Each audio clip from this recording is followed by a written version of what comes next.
Welcome back to the deep dive. We're here again, tearing through the source material to get you that operational knowledge you can use like right now. Today, we are really digging into the blueprint for leading a sales force. And look, this isn't just about managing tasks, okay? This is about getting results in what is, let's face it, a pretty unique, high-pressure kind of world. We're kicking off with this great quote our sources mentioned from Bill Parcells. The first thing that you have to do to turn around a team is to envision the process. And that idea, vision and process, that feels absolutely central to what we're talking about today with sales management. Our sources, they're really comprehensive this time. It's like a roadmap, defining those essential characteristics, the skills you absolutely need, and crucially, that need for situational awareness when you're running a team. And that's so true. If you're leading salespeople, you've got this immediate dual challenge. It's something few other managers really face in the same way. First, your team. They're dealing with constant rejection, like high volume rejection. That emotional wear and tear means your people need, well, active, ongoing motivation, not just a pat on the back now and then. Second, most of your team is probably remote, right? So you often don't have that daily face-to-face contact. So high emotional needs, but low physical oversight. That sounds, well, tricky, like a recipe for things going sideways. It can be, absolutely. Yeah. If a sales team is just left to sort of manage itself without real leadership, it's often dead in the water. We're talking about performance, yeah, but also morale, retention, everything. Yeah. It's just not enough to supervise, check the boxes. Yeah. You have to inspire actual commitment. Right.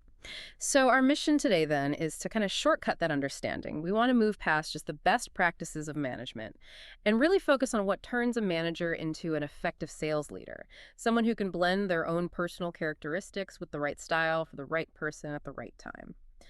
Okay, let's start unpacking the foundational bits. Our sources are pretty clear. Leadership effectiveness isn't just luck. It seems to boil down to three things that interact: your personal characteristics, your managerial skills, and your leadership style. And all of that bumps up against the specific situation you're in. Exactly. Let's talk about that bedrock first of personality traits, what seems to be essential in the best sales leaders. Well, first up, self-confidence. You just can't inspire belief if you don't project some certainty yourself. Right. Then there's initiative. Good leaders, they don't wait to be told. Right. They take charge. They actually kind of welcome change. Then high energy. Yeah, I can immediately see why that's basically mandatory in sales.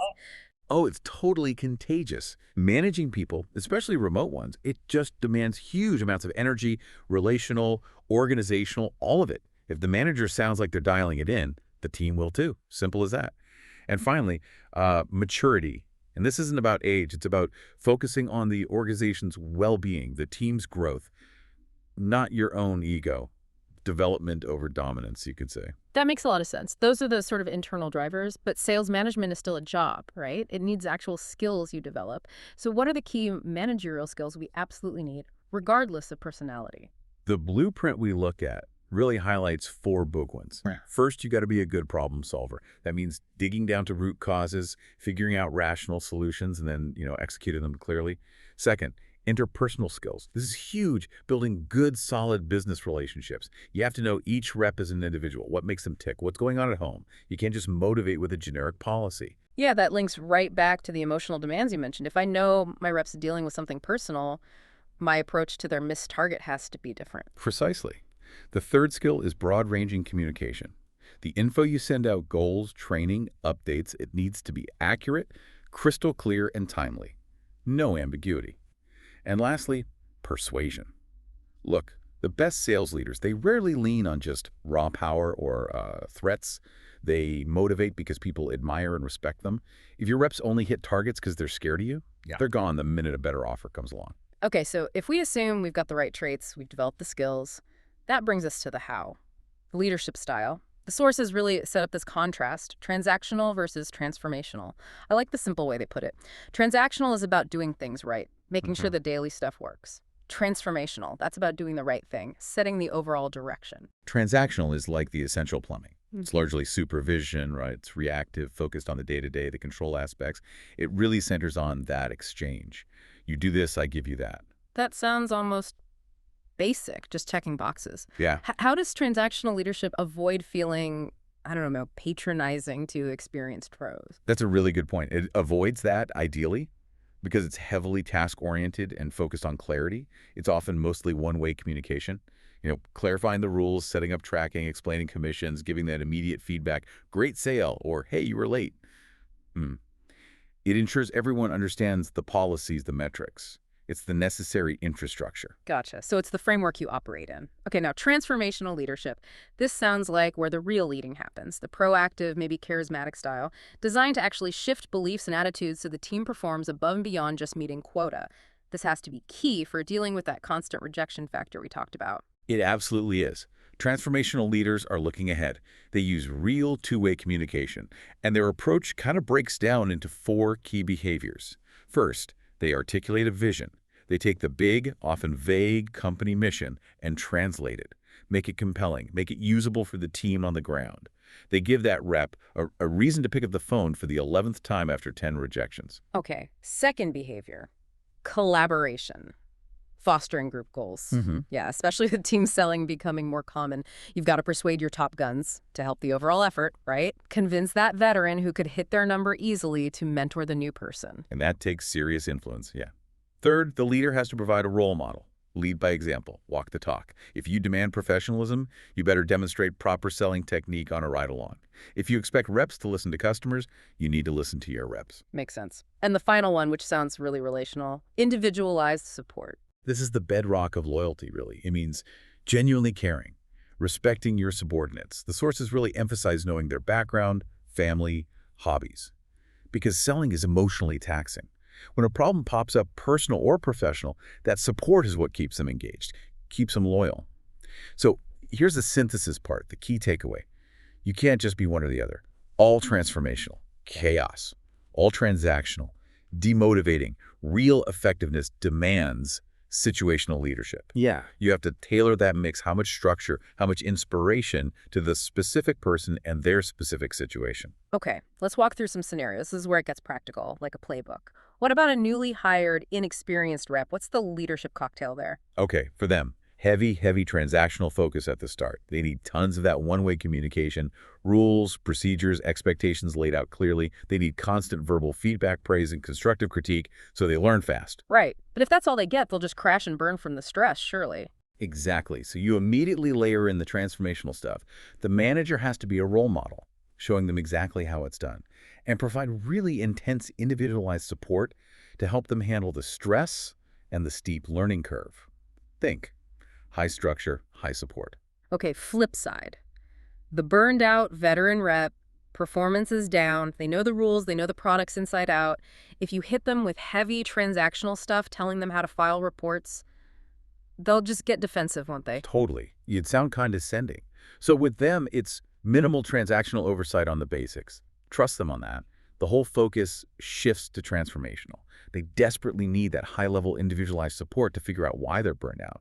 They need to reconnect with the articulated vision, maybe get involved in fostering group goals again to remember why they cared in the first place. Scenario 3, the high-performing rep.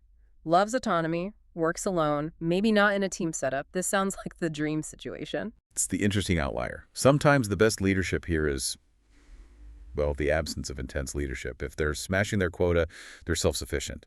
The manager's job is mostly to be a resource. Provide occasional vision updates, sure. Otherwise, stand back. Lead by getting out of the way. Okay, and the toughest one. A crisis environment, like sudden layoffs looming, the company's unstable, a huge competitor disruption. Yeah, when everything's uncertain, transformational leadership absolutely has to step up. Big time.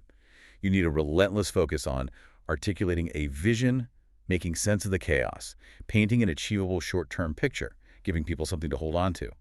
And managers must be visible role models. Stay calm, adapt, keep working hard. That composure is contagious, just like panic is.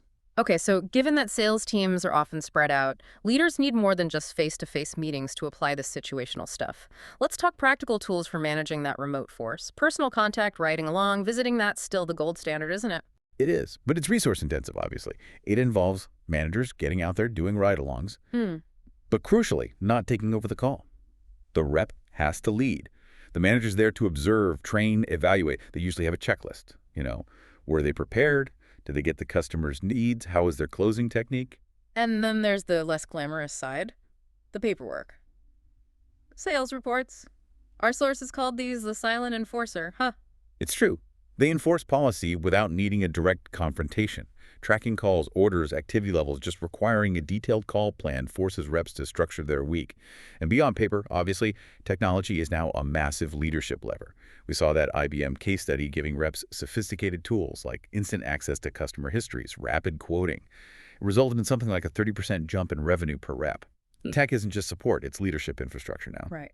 Okay, let's shift to the manager's crisis playbook, dealing with failure, sticky HR stuff. What's the approach when a rep's performance is just consistently poor? First rule, generally, is that firing is the absolute last resort. Retraining is painful, but hiring and onboarding a new person is wildly expensive and time-consuming. So the key is immediate structured intervention. There's actually a 6-step feedback process outlined. First, state the problem clearly.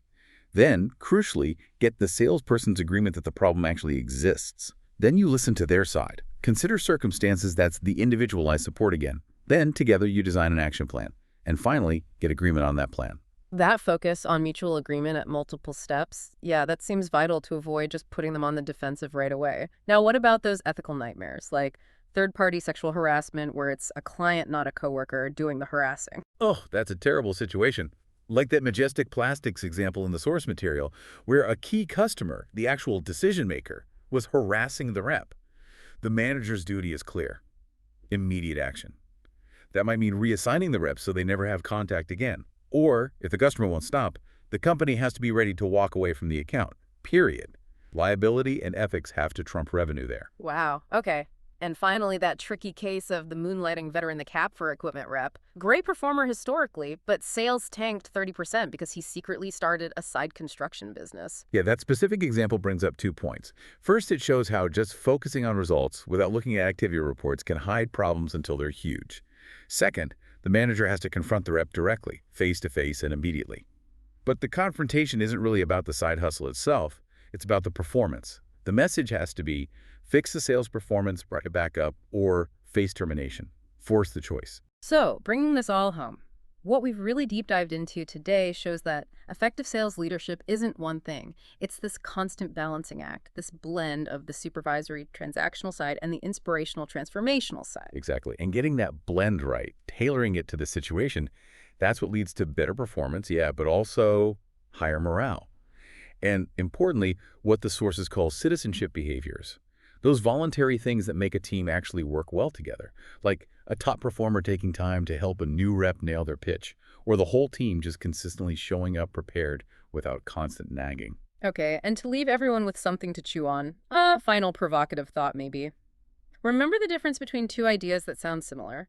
There's job satisfaction. That's how an individual feels about their pay, security, benefits. It's personal contentment. And then there's group morale. That's different. That's the team's shared sense of purpose, the collective belief that we can achieve our goals together. Our sources really stress this. You can absolutely have high job satisfaction, maybe great pay for easy work, but still suffer from rock-bottom group morale. Why? Because the team feels no connection to a bigger mission. True leadership, it drives both. It makes sure your Salesforce isn't just collecting paychecks happily. It ensures they feel connected actively, enthusiastically to a shared objective. And that's what pushes performance beyond just hitting the minimum quota. Something to think about maybe next time you look at your own team and the biggest challenge you're all facing together.